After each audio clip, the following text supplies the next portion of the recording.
guys, Steve Scott here. Right now I am back with officially the first episode of this TNA Reborn save. It's going to be our first show this time, our first Impact Wrestling. Technically our second, but that's a bit of an inside thing. But anyways, we are going to be running this show.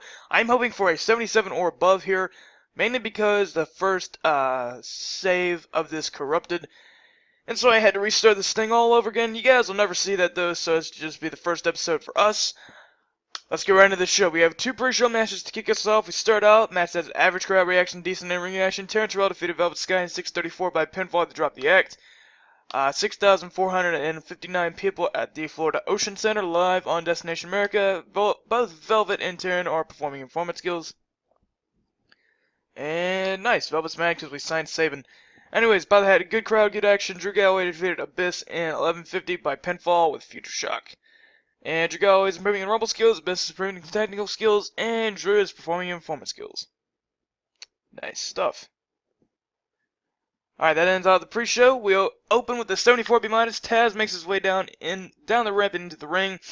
Taz says, well, what do we have here? This is TNA Impact Wrestling, but there seems to be a few things that have changed. You guys remember Dixie Carter, right? Yeah, she is gone. In case you've been living under a rock for the past few months, this company has hit its all-time low in 2015. It pained me so bad watching this company bury itself into the ground week after week. So I walked into the office a few weeks ago with a few of my boys and bought out this company. And I swear to you, I'm turning this company around. As far as the boys in the back, you report to me now. I run this place. Ethan Carter III's music hits, and EC3 comes out and says, Taz, buddy, good to see you back. But it seems you fumbled on your words a bit. You are not the face that runs the place. I am. Just because you want to waltz on in here and act like you're a big shot doesn't make you important. My name is EC3, and I am the TNA World Heavyweight Champion.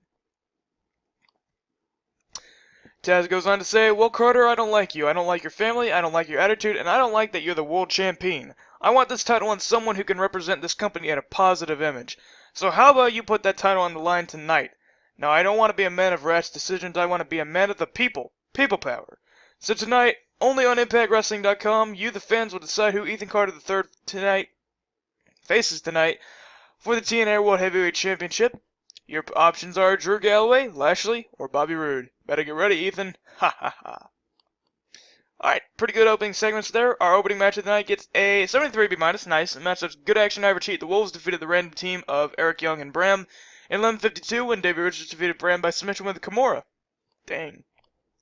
Eric Young is improving in technical skills, performing in performance skills. Davey Richards is improving in rumble skills. Eddie Edwards is performing in performance skills, as is Bram.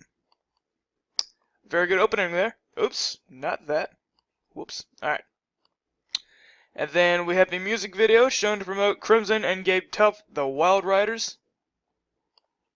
And 62C, Kenny King is shown backstage walking into Taz's office. Taz says, Kenny, my boy, what can I do for you? King says, yo, what's up, Taz? Glad to have you back, man. Listen, I was just wondering if, now that you're in charge, if I could finally get some opportunities around here. You see, the Carters always played the favorites and never gave the real talent in TNA opportunities. So I was wondering if I could get a match against Tigre Uno for the X Division Championship. Taz says, you know what? You got it. Coming up next, it'll be you versus Tigre Uno versus another X Division star who has been working his tail off recently and deserves a shot just as much as you. And that match is up next. Better go get ready.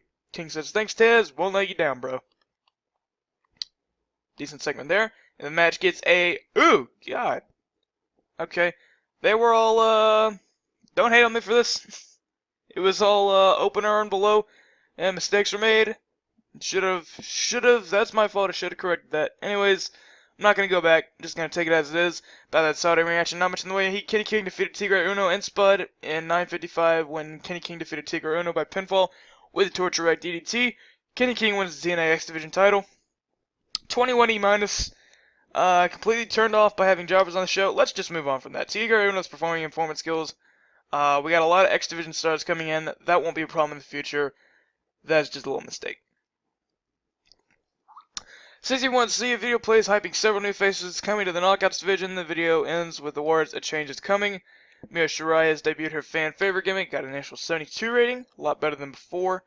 And then the match gets a 45D about that Saudi reaction. Not as just a crowd heat. Mio Shirai defeated Madison Rain in 6:57 by pinfall, then STO. Madison Rain's performing performance skills. Nice.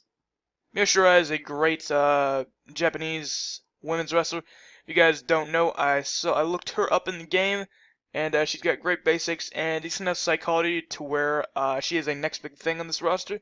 So definitely gonna be looking to push her in the future. And a 69 C plus bout that had a good crowd and good action. Last year defeated Mr. Anderson in 13:40 by pinfall with a spear. Mr. Anderson was really off his game, and they are both performing performance skills. Good to say, my man. And then we move on to an 80B. Nice. Lashley takes on Mike post-match.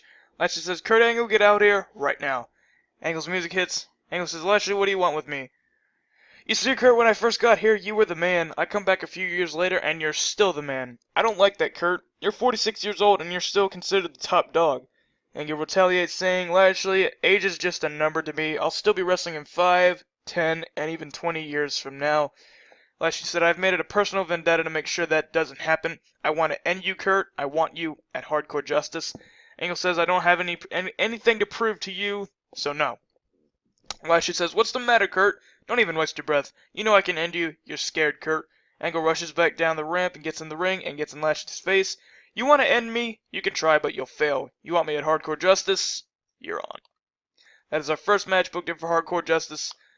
And we're just going to go ahead and book another match real quick. Angle and Lashley. We're going to go ahead and book Mio Shirai versus Brooke for the Knockouts title. Mio has a great momentum, and Brooke is doing pretty awful. She's not probably going to win the title here. I want to definitely build her up a little more. She has zero popularity in the USA since she's Japanese and all that. But yeah. First show that I did had a angle where Brooke confronted Mio and Taz made the match official for the title match at Hardcore Justice. I just forgot to put that in, ran out of time, so we're just going to pretend that happens. And yeah. Mike TNA and Christy Hamby tell us the votes are in and that there were over 800,000 fans casting their vote on ImpactWrestling.com, and the superstar who will face EC3 for the world title is Bobby Roode. Roode comes out and the fans go mad cheering for him. 70C plus. And then we have Bobby Roode makes a Lambert entrance, and the main event of the night gets a 77B. Alright, really good. But had great heat and great wrestling action. Ethan Carter III defeated Bobby Roode in 8:23 by pinfall. The Sweet Meat Sizzler. Oh god. Jeez, that is once percenter? No, 1%er. Anyways, Ethan Carter III makes defense number 1 of his TNA World Heavyweight title. Jeff Hardy did some good work at ringside. There's no negative chemistry effect between Jeff Hardy and Ethan Carter III as Jeff is managing him, which happened in the last save, which is something good. Nathan Kawada went at the same standard of the match, but Christie apparently did a good job.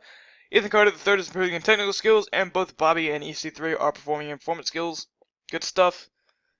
And the closing segment gets a 64C. EC3 is livid at Jeff Hardy for not following orders during his match. He calls Hardy into the ring and gets up in his face. He takes a cheap shot at Jeff and starts beating him down. Matt Hardy rushes to the ring to make the save. Taz once again appears on the Titantron. Taz says, fellas, let's not rip each other to pieces. How about I settle this? Next week, Matt Hardy, you will fight EC3 for the World Heavyweight Championship. Ethan has retreated to the stage as Matt is tending to Jeff in the ring as Mike and Christie send us off the air. So next week, EC3 will be fighting Matt for the world title. And there we go. That's booked in. Good. And the show overall gets a 77. No! 75. First show got a 77. Kenny King was slightly overused. He got used in 2 segments. Anyways, it's a bummer that we didn't get as good as the first show I got before. But you know, it's still increased our popularity in 26 regions. It's only down 2 points. I'm definitely going to try and make that up next episode or an episode in the future. But yeah, you guys know the drill. I'll see you guys at the main title screen. Alright, so we made the second headline on this show. Once again, 75B minus. Disappointed a little bit, but some of the angles were better. And some of the angles were worse. But anyways, I need to edit our product a little bit because I did not do, I think I did 60% matches. We were 70% this time.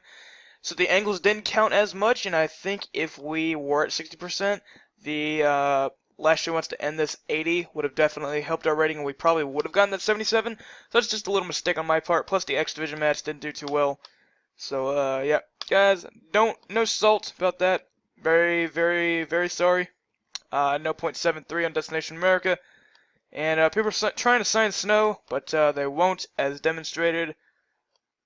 Well, we're still gonna get Snow. We have a lot of guys that we're going to be signing in. So Davey has re-signed. We have signed in AJ Styles. We have signed in Christopher Daniels. We have signed in Samoa Joe. We have signed in Adam Cole. No. Heel Cole. We have signed in James Storm as a heel. Signed in Austin Aries as a face. Signed in Alex Shelley as a face. Signed in, re-signed Bobby Lashley. And re-signed Abyss. Good stuff. Alright, so, James Storm. Who are you going to be, buddy? Mid-Carter? Yeah. I'm not going to sign these guys just yet. I'm going to work around some stuff after the episode has ended. And, yeah. AJ Styles will be available to start work in 1 week. Just make sure all of our pictures are good still. We need to change Aries. I'm pretty sure we made one for Aries. Yes, we did. Alright, exact same picture. Alright. Candice Array, we have forgotten to switch. There we go. We're going to add in some tag teams after this, because I did not do that just yet. And Storm. Alright, good. Make sure everybody is in order. Madison does still not have a custom picture. So there's a look at our updated roster. We're still trying to sign a few more guys. We're trying to sign Mickey, Bully, Devon, Ricochet, Jomo, that's my phone, Michael Hutter, and Al Snow. Trying to re-sign EC3 and Snow, so that all those little companies don't get him as a road agent, because he's like one of our best ones. Alright, so let's take a look at the hot list. That's Kurt, Ethan, and Mio. Nice. And then Drew, Anderson, Eddie, EY, and Brooke. What does our hidden gems look like now that we have signed a lot of people? Shane Matthews, Icarus, not sure who that guy is. He's not really that good. He's pretty darn unpopular. So there's nothing that I really want to go through. Don't really know anybody except for Big O. So yeah, we're going to be adding some teams here. Bad Influence. I'm pretty sure I'm just going to keep Kazarian heel. So that we can do this. Excuse me. Alright. Because, yeah, Bad Influence is one of the best tag teams TNA has ever made. And, you know, they're getting a little older, Daniels especially, and so they can put over our younger guys, because Kaz is not supposed to be, like, in face of the X Division anymore. So, yeah. So we have Bad Influence, Beautiful People, Hardys, Wolves, and let's go ahead and make sure we have no inactive teams that we need to set active. Generation Me, we do need to set. I've changed them to Max and Jeremy Buck. Motor City Machine Guns are going to become a regular team again. And I think we have one more team to add. No, we have two more teams to add, actually. So the first team is going to be Candice LeRae and Joey Ryan as the world's cutest tag team. I'm not sure why they don't have a name. So there we go. We can set them there. And we've got there. And then the one more, the video that was shown to promote, is going to be Crimson and Gabe Tuft as the Wild Riders. And we can also go ahead and set these guys too. We've got, come on, Kozlov and Romero as the Hooligans for branding purposes. Alright, our tag team division is really beefing up. We now have Bad Influence, Generation Me, the Guns, the Hardys, Hooligans, the Wild Riders, the Wolves, and the world's cutest tag team. I'm liking this, really am. I'll set all these guys after. Madison Raiders, Big morale issues. Velvets will go away since I signed Sabin, who she had just broken up with, but I'm signing Bully too, which should make her happy, since she's totally irritated right now, I'm not gonna bother paying her because I think Bully will just get rid of that altogether. So yeah, Matt Hardy has some minor issues because I didn't give him off script. Anyways, that's there. Okay. I'll deal with these guys off screen. Let's take a look at a bit of a storyline roundup real quick. A 58C minus for the world title, 72B minus for Angle's End, 66C plus for the Wolves and Wild Riders. Let's go ahead and add Crimson and Gabe Tuft into there. There we go. Hoping these guys have good chemistry. This is like kind of one of my dream tag teams. Tyler Rex and Crimson. That would fare really good. And then the Taz Takeover has a 77B. Every segment on the show was affected this storyline because Hemi and TNA. But yeah, we're slowly going to be building up their chemistry, which I'm liking. So there we go. We made about 27 grand off of that show, which is pretty good. And I don't think there else is anything else to go around. I had to deactivate the King of the Mountain title and reactivate it as a tournament title, since that is only going to be for Slammiversary, if I even keep it. I'm not really a big fan of it. I'd really like to have that be going around for the world title. I don't really see the point of the King of the Mountain title, basically because Angle was injured last year and he couldn't compete. So yeah. Guys, that's going to do for this episode. I hope you all enjoyed it. If you did, be sure to smack that like button, comment down below, and subscribe if you know I want to see more content like this. We had a good first show. I'm going to take the 75, and I'm going to be happy with it since it's still a great rating for TNA. I'm hoping that next show will be a B, or we can just pull out a B and maybe our first pay-per-view. So, yeah, guys, thanks so much for watching, and keep subscribing there, and comment down below. And I will see you next time, guys.